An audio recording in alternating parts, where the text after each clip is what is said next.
Finding a purpose while you're here.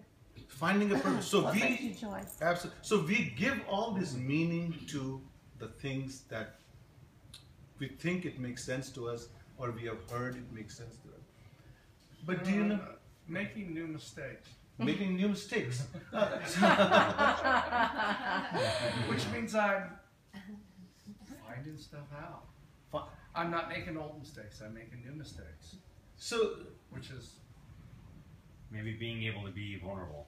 Be better. So those are all part of our learning experience. But when we talk about self-discovery, there is a different connotation to what you are. I'm aware of this, I'm aware of my mistakes, I'm aware of this or that. So it's a part of our daily life that we learn and relearn and expose ourselves and learn from our experiences.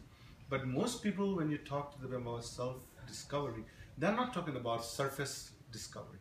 They're talking about an inner discovery, something from within. Why that is so challenging? Because in order to really talk about self-discovery is only when you have experienced it, then you can really talk about self-discovery.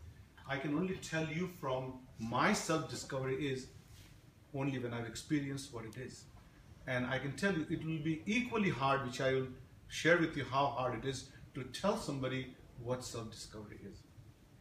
So in the modern science, in the last 50, 80 years, we started to hear a lot about self-discovery in this country.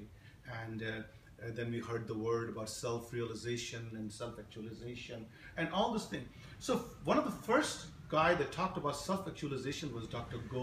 Goldstein. And so this is how he put about self-actualization. So now when we hear about self-actualization, we are thinking about something inside, something is happening, something of enlightenment. But Dr. Goldstein, his explanation of self-actualization was that we have a capacity within our brain, which is the greatest gift of all things, in our brain in the entire universe, as we see it.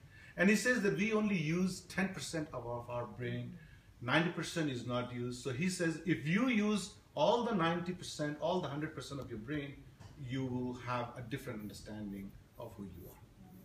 Now, Dr. Goldstein was totally